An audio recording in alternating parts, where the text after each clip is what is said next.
ह्या रानात आमची पहिली द्राक्षाची बाग होती, त्याला एक 14-15 वर्षाची बाग होती. ते कोरोना काळात नुकसान झालं, परत अवकाळी आणि बाग जुनी झाली, 15 पिकं झाल्यामुळे आम्ही काढायचा निर्णय घेतला. ऊस लावण्यापेक्षा पेरू लावलेला बरोबर. पाणी एकदम कमी लागते पेरूला, वापसा पण आठवड्यातून 2दा. आता गेल्या वर्षी आपले पहिलेच होतं, आपलं 30-32 टन गेलं, 19-20 लाख रुपये आपले जाते. काय माल पहिल्या सुरुवातीला 80 रुपये गेला, काय 70 गेला, काय 60 गेला. पंढरपूरच्या एका तरुण शेतकऱ्यानं पेरूच्या पिकातून भरघोस उत्पन्न घेत ऊसाच्या शेतीला नवा पर्याय निर्माण केलाय. जास्त मोबदला मिळावा यासाठी अनेक शेतकरी हे ऊसाची लागवड करत असतात. मात्र ऊसापेक्षा जास्त उत्पन्न पेरूतूनही मिळू शकतं हे या युवा शेतकऱ्यानं दाखवून दिलंय. गणेश भानवसे यांनी आपल्या पारंपरिक शेतीला फाटा देत 2 एकरात पेरूची लागवड केली आहे. रोप लावल्यापासून ते फळ येईपर्यंत 11 महिने गणेश यांनी 2000 रोपांची काळजी घेतली. 1.5 वर्षांनी गणेश यांच्या मेहनतीचं चीज झालंय आणि पेरूच्या झाडानं त्यांना मालामाल केलंय. याच पेरूच्या बागेचा सविस्तर आढावा घेतलाय आमचे प्रतिनिधी अक्षय साबळे यांनी. आपल्यासोबत आहे युवा शेतकरी गणेश भानवसे. नेमकं गणेश भानवसेला पेरूची लागवड करण्याची माहिती कोणी दिली? गणेश भानवसेनं ऊस शेती न करता पेरूची बाग एवढी फुलवली कशी, याबद्दल माहिती घेणार आहोत. मला सांग गणेश, तुला पेरूची बाग लावण्यास नेमकं कोणी सांगितलं आणि तू का पेरूच्या शेतीकडे वळाला?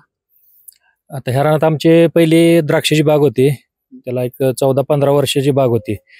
मग ते कोरोना काळात नुकसान झालं, परत अवकाळी आणि बाग जुनी झाली, 15 पिकं झाल्यामुळे आम्ही काढायचा निर्णय घेतला. आणि परत लावायची द्राक्षेच होती, पण निसर्ग आणि अवकाळी पावसामुळे द्राक्षाचे नुकसान भरपूर होत होते. त्यामुळे पर्याय पीक म्हणून आम्ही पेरूची निवड केली. त्यातल्या त्यात तैवान पिंक एकच रोप लावले आपण. त्याचा रोपाची कशी किंमत थोडी कमी खर्चात उत्पन्न चालवणार एकमेव आहे. नाही, आपण त्यावर बोलू, पण नेमकं ही सांगितलं कोणी की द्राक्ष काढून पेरू लावा, हे तुला कोणी सांगितलं? मी असे इंटरनेट युट्यूबवर बरेच व्हिडिओ बघायचो पेरूची. आपल्या आमच्या काशीगाव पंढरपूर भागात पेरूची लागवडी अजून त्या टायमाला नव्हती, द्राक्षावरचा कल जास्त आहे.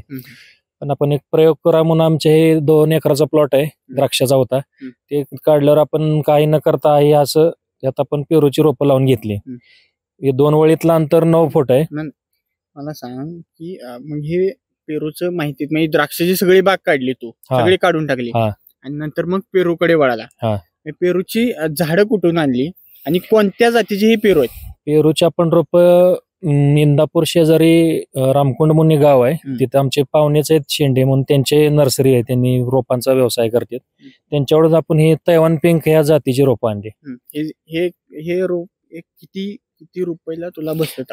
आता रोपांच्या किमती कमी झालेत, 15 रुपये 12 रुपये पर्यंत मिळतात. त्या टायमाला आम्ही 20 रुपयाने रोप आणलेलं. ओके, 20 रुपयाला एक मिळाला. आणि किती रोप आणलेली आणि किती एकरात लागण? 3 एकरात प्लॉट आहे, पण आपण आता 2 एकरच लावलेत. एकरी 1000 रोप बसवले आपण 9x4 वर. म्हणजे 2000 रोप सध्या या 2 एकरात लावलेत. 2 एकर 2000 रोप लावले. आणि ते किती बाय किती मीटर किंवा किती फूट? आता द्राक्षाची आमची 9 फुटाची 2 वळीतलं अंतर आहे, ते आपण हाय असंच ठेवलं.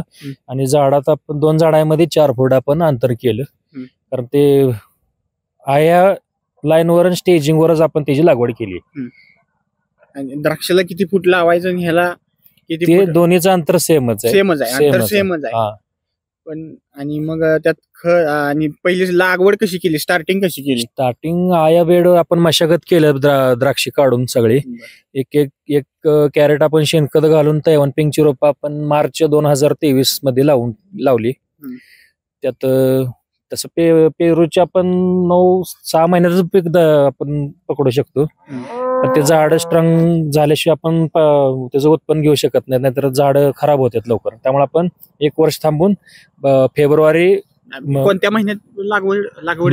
मार्च 2023. ओके, मार्च. आणि तिथून किती दिवसांनी तिथून आपण 11 मोठं झालं 11 महिन्यात आपण कटिंग म्हणजे घेतलं त्याचं. स्टार्टिंग कशी की आधी रोप लावायचं, झाड डेव्हलप करायचं. ते रोप लावताना त्याची कळी लागायला चालूच असते. पेरूला 12 पीक आहे, 12 पण आपण झाड डेव्हलप करायसाठी आपण त्याच्या 1 वर्ष 11 महिने आपण त्याच्या फक्त लागलेल्या कळी फळ आपण तोडत राहिलो, फक्त झाड डेव्हलप केलं. म्हणजे किती महिन्यानंतर आपण 11 महिन्याने आपण त्याचं कटिंग घेतलं, छाटणी.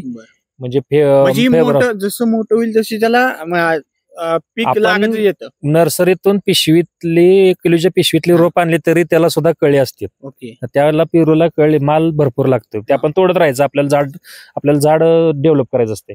आपण 11 महिन्यानंतर फेब्रुवारी 2024 ला याचं पहिलं कटिंग घेतलं.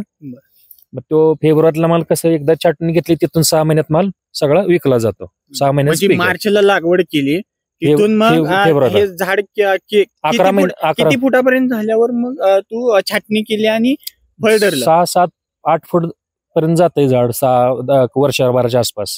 आपण मग त्याची थोडी अशी हार्ड छाटणी असते, खाली दाबून. नाहीतर परत हे अंतर आपल्याला परत येण्यासाठी आपण खालून छाटणी असते ह्या बाजूनी. परत त्याला हे असे फुटते काडी वगैरे त्याला फळं लागत असतात. आणि आपण ते एकदा छाटलं का ते 6 महिन्यात पेरू विकून जातो. 6 महिन्यात 6 महिन्यात पीक आहे. तू मार्चला लागवड केली तिथून 11 महिने किती? 11 महिन्यांनी पहिलं छाटणी केली आणि मग तिथून पीक धरलं. साधारणतः 1.5 वर्षात पहिलं पीक निघून जात. 1.5 वर्षात पहिलं पीक निघून जातं. म्हणजे पहिली लागवड ते रोप लावल्यापासून आपला माल विक्रीला येतो. 1.5 वर्षात विक्रीला येतो. 15 महिन्यात ते 1.5 वर्ष. आणि ह्या पेरूत किती म्हणजे कोणत्या प्रकारच्या जाती? फक्त तैवानाचे अजून आता खर्च बजेट बघितलं तर सध्या सगळ्यात कमी स्वस्त पैशात तैवान पिंकचीच वाण मिळते. बाकी व्हिएनआर आहे, रेड मध्ये गुजरात रेड आहे, त्याला आता कोण जारवी रेड म्हणतं. अशा हे 3 व्हरायटी सध्या चांगले आहेत.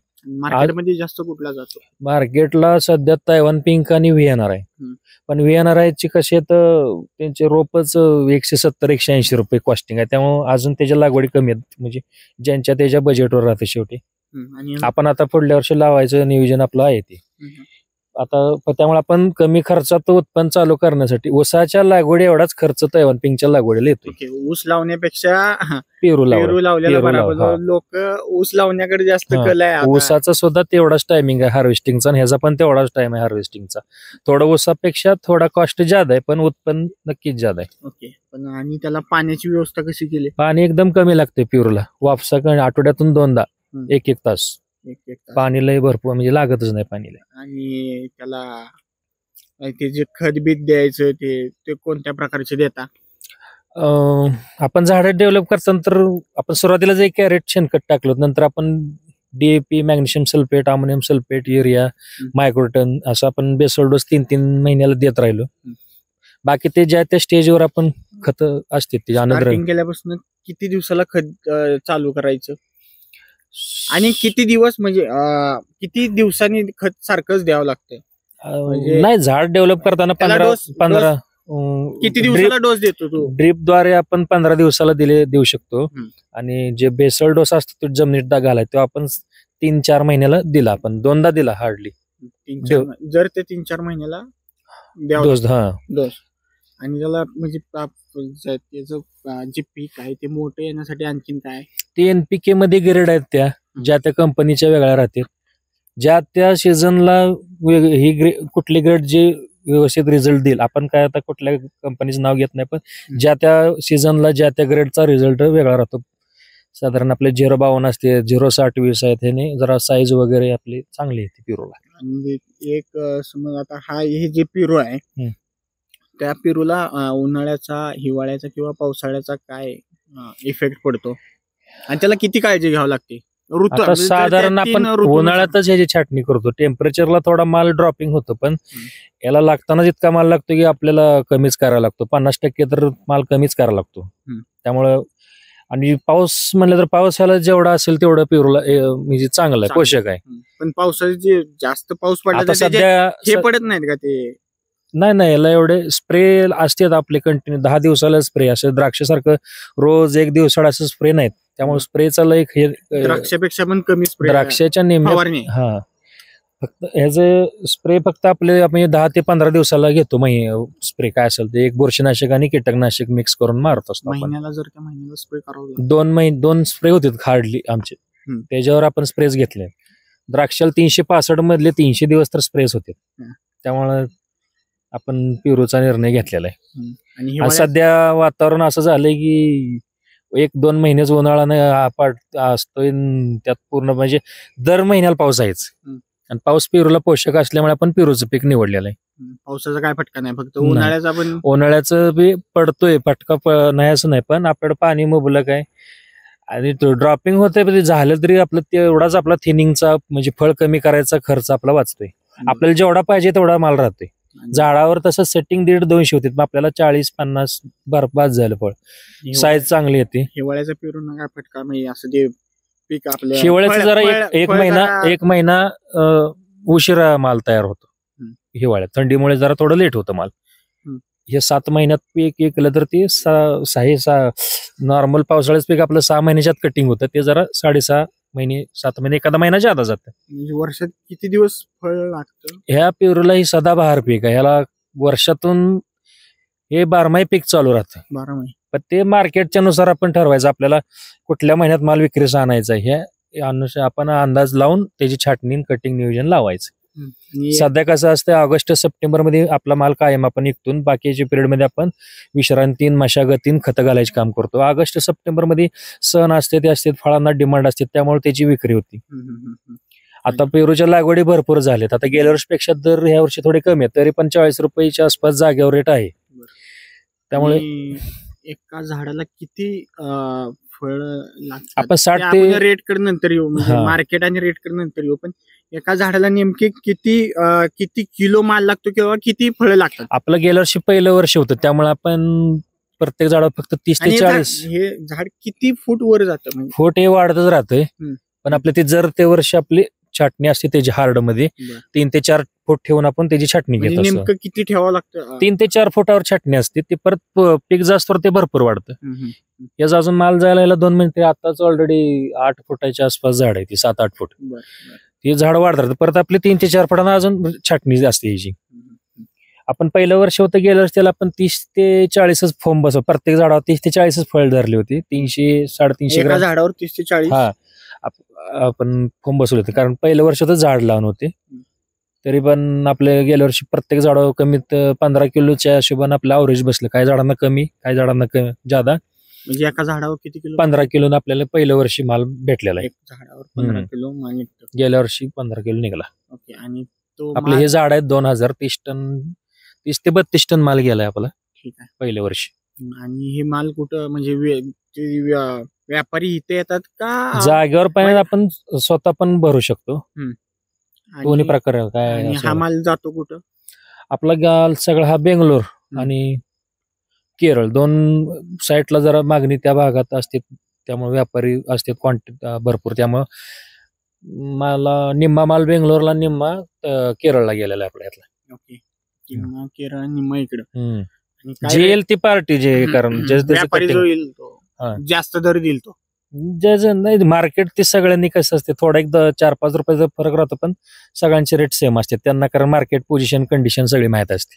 त्यामुळे काय रेटचा असा विषय नाही. सगळ्यांचे कुठले जरी तर त्यांचं मार्केट रेट एकच राहतो. 4 ते 5 रुपयाचा फरक राहतो, ह्याच्यावर नाही. काय रेट काय सध्या? आता सध्या 40 रुपयाच्या आसपास जागेवर, म्हणजे जागेवर आपल्या शेतातून रेट चालू आहे. गेल्या वर्षीच्या मान्यान थोडा कमी आहे, पण 40 रुपये आहे. गेल्या वर्षी आम्ही 60 रुपये माल विकला होता. आणि काय मिळाले उत्पन्न किती वर्ष ना? आता गेल्या वर्षी आपले पहिलेच होतं, आपलं 30-32 टन गेलता. 19-20 लाख रुपये आपले झालते. ओके. सगळे. कारण काय माल पहिल्या सुरुवातीला 80 रुपये गेला, काय 70 ने गेला, काय 60 ने गेला. रेट जसं बाजारात मागणी असेल तसं त्या हिशोबात राहते. ओके. आणि हे काय फोम कशासाठी लावले? हे फोम जे असते आता हे पेरूच्या साईज साठी, त्याच्या ग्लेझिंग साठी आहे. असं ठेवलं तर ह्याला पेरू येत नाही, त्याला माशी लागतील, ते फळ खराब होऊन जातं. त्याचं प्रोटेक्शन होतं आणि मार्केटमध्ये रेट ज्यादा मिळतं. आणि ह्याची साईज येते ना 300-400 ग्रॅम पर्यंत एक फळ जातं आपलं. तर बघताय आपण की वार्षिक 19 ते 20 लाख रुपये उत्पन्न पेरूच्या बागेतनं निघते. लोकांचा कल आता ऊस या पिकातनं पेरू, द्राक्षाची बाग सुद्धा काही लोक काढून पेरूकडे वळत आहेत. त्यामुळे आता लोकांची लोक हे पेरू सारख्या पिकाकडे वळताना, ऊस द्राक्ष हे पिकं सोडून पेरू सारख्या पिकाकडे वळताना आपल्याला दिसत आहेत. असेच आपण काही शेतकऱ्यांशी आणखीन बोलणार आहोत आणि आणखीन काय शेतीत चांगली पिकं कशी शेतकरी घेतात आणि कमी खर्चात जास्त उत्पन्न काढतात हे सुद्धा आपण भविष्यात बघणार आहोत. अक्षय साबळे, आपलं महानगर, पंढरपूर.